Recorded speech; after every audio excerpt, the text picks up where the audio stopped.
building.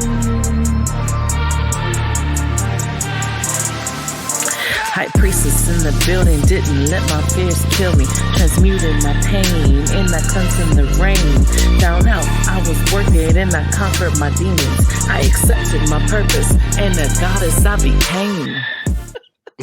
Just let's clear that shit up. I just feel like trauma. I agree. I really do feel like it's the connection. Like I'm also divorced, Kyle, and so my take on what is something that women unrealistically expect, and my flaw in my previous marriage was unconditional love. I had expected unconditional love, and I was on my own healing journey, but it wasn't fast enough for him. And I expected that because we were together since we were 16, that he would just always, we were just like meant to be together. And we didn't have the same love language. I wasn't giving him what he wanted in a relationship, but also vice versa. But we didn't have the communication skills back then. Communication is so big, and also your self-worth and your self-confidence. So here we are, two of us not happy with each other, but yet nobody leaves because we don't want to be alone. So then obviously fucked up shit happens, and people cheat and people get heartbroken, and people turn into good and bad guys, when in reality we were just two unhealed people, not knowing how to communicate, not knowing how to give each other what the other one wanted, and thinking that we're supposed to be together, so it just is okay how it is without fixing anything. It's I think men have a hard time with that, and I don't understand, because I'm a straight male, and a lot of people are like, Joe, why is I'm not like the main person for all men, so it's like, I don't know. I think I was always emotionally open, so sensitive. I was sensitive to things, but I was like just emotional and loving. But men have an issue with realistic timing as well. That's why I was saying, like, I could say this, but it's really, there's pros and there's different ways for both. And there's this expectation of being accepted for who we are. And for me, I realized, like, that phase for me, I had to let go of this old version of Joe where I was people pleasing everyone. But men have this issue, I think, adapting. We get comfortable to who we are, and then we don't realize, like, we're going to change more. And that change is realizing, oh, like, all right, this pain's within me because I need to realize my self-value. And it's not about the job, and I'm taking that on you. And what happens is what Ashley already knows, and what she's talking about too, is we both will end up in lack of love because we're trying to give it to each other, and we're out of it because we're not rejuvenating our happiness. I'm not saying go have sex with other people. I mean, do what you want. But self-love is, I'm having a coffee right now. This is actually kind of awesome too. Like, anything that makes you happy and excited, you're going to rejuvenate with the intention. If you just do it, it has to be intention. And a lot of men lack that too. There's the intention to do things, but sometimes we're doing it with hopes. We're doing it with hopes of an expectation as well. Like, I hope they're happy now. And there's that whole 3D world of we're just blaming each other for shit. And we're just not happy to be ourselves. Yeah, it's like it's a vicious cycle. Like kind of like Ashley. Like I thought when I was with my wife, it was just unconditional love. Like, no matter what happened or what we went through, that she was always going to be there. And to be honest with you, after going through a year of we're together for 8 years, married for 4, have a 4-year-old. But the last year, like, having to go through that by myself, like being split up away from my child, like, I had to do, and like, I just found, like, emotionally during that time, my emotional IQ was very low. Like, the things that she was asking for, had I just, wanted touch and feel and affection and stuff like that, and wanted to be shown love, through feel, and I was so blind to it. And for me, like, my love language is, I just want to be told, like, I'm appreciated. Because, like, she wasn't working at the time, and I would go to work, and then I would have to come home, and she'd been with our son all day, and she wants a break from the kid, and then it's like I'm giving her a break from the kid, and it's like at the end of the night, we're laying in bed, and she wants attention too. But it's also like, as a man, you need time to decompress because it feels like the weight of your family or the weight of the world is always on your shoulders. And sometimes it's just like you go from one thing to the next, and you're not expected to be, to be able to have feelings, to feel like you can take a minute to breathe and just get a minute from yourself because it feels like you're being always pulled in every direction.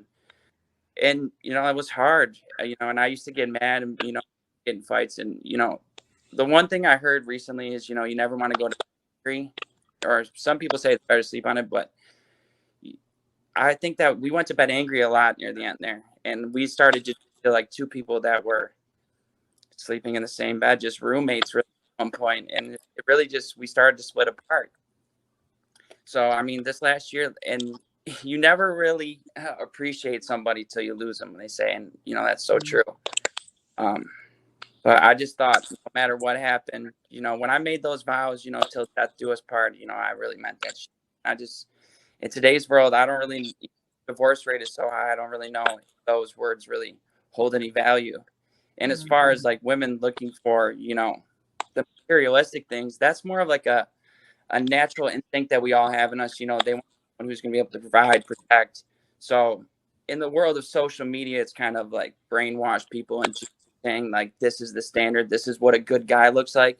When there's so many good guys like out there, like me and Joe, who just, thank you. You get kind of lost in the shuffle because you're a good dude. You are open, you want to do well by a woman. Like I'm loyal. Like when I'm with somebody, I'm with somebody. And it's just, I don't know. It's just a crazy world to be single, especially with like online dating. And it's just like, how do you meet a girl? Do you got to go up to the bar? And like, is that even really a real connection?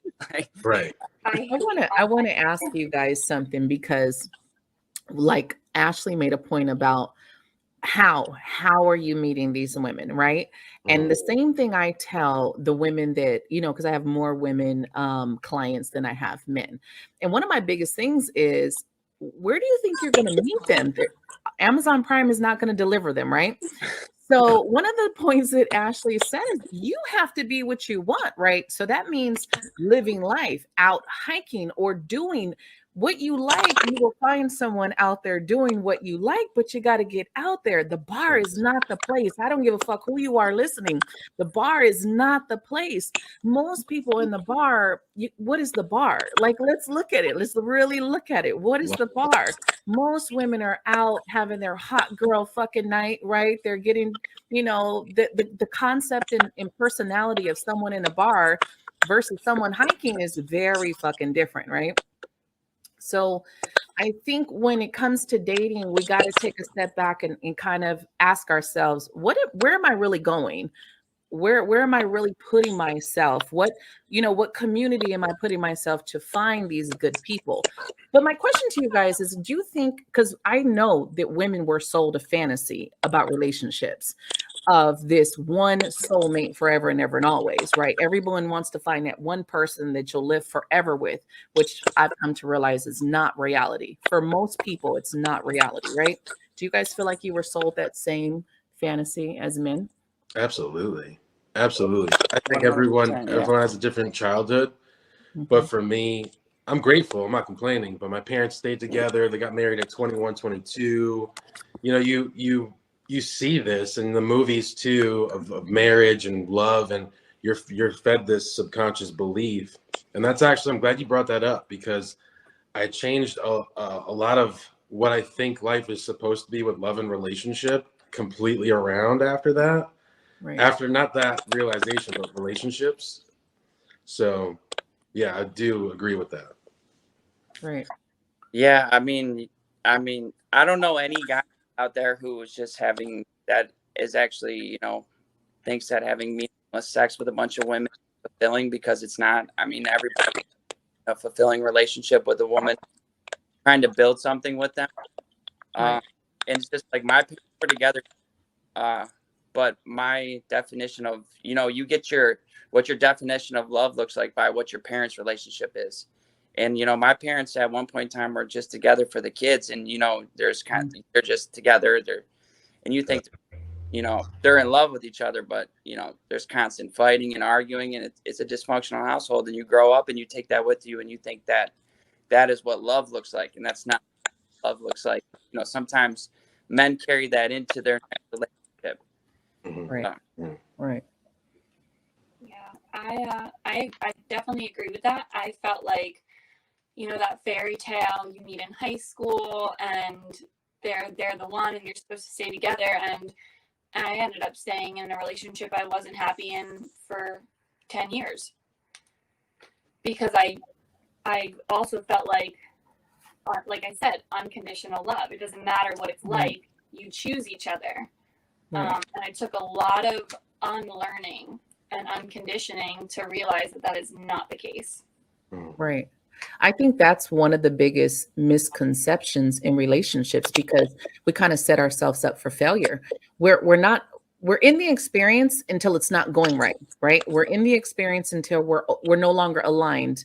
And being in the spiritual side of it opens your eyes a lot. Right. And I'm not saying disowning church or anything like that, just shifting your way of looking at things. Right. And you start to understand what does alignment mean. You know, even on the part where you hear two people yoked together, there's still an alignment that comes with the energy, but that alignment does not say forever. And people mistaken that to forever. And I'm not confusing that with sex, because no, I don't agree with women or men out there, you know, just fucking a million people. And that's cool, because at the end of the day, anyone who's having sex with so many people, you're hurt. You're hurting inside. That's a deeper, whole nother level. And there's not, I mean, we could go toe to toe with someone on here and you're going to find that they're deeply hurt inside.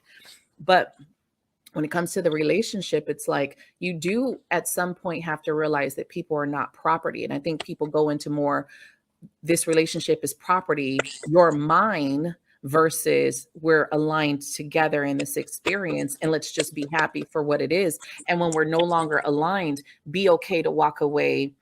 Be okay to walk away and still have that love. There's a difference, of course, being in love with someone in that first chemistry in a couple years, and then some people change and grow. And I know, and this happens on men and women, that somebody stops growing, right? Somebody stops growing somewhere in the misalignment. Sometimes you can get that back, sometimes you can't. And I think not that we should be okay with divorce and be like, oh, let's promote divorce, but I think we should be more okay with understanding when it's over and be okay to walk away peacefully without all the dramatic shit and craziness, you know? Now I was working and I conquered my demons. I accepted my purpose and the goddess I became.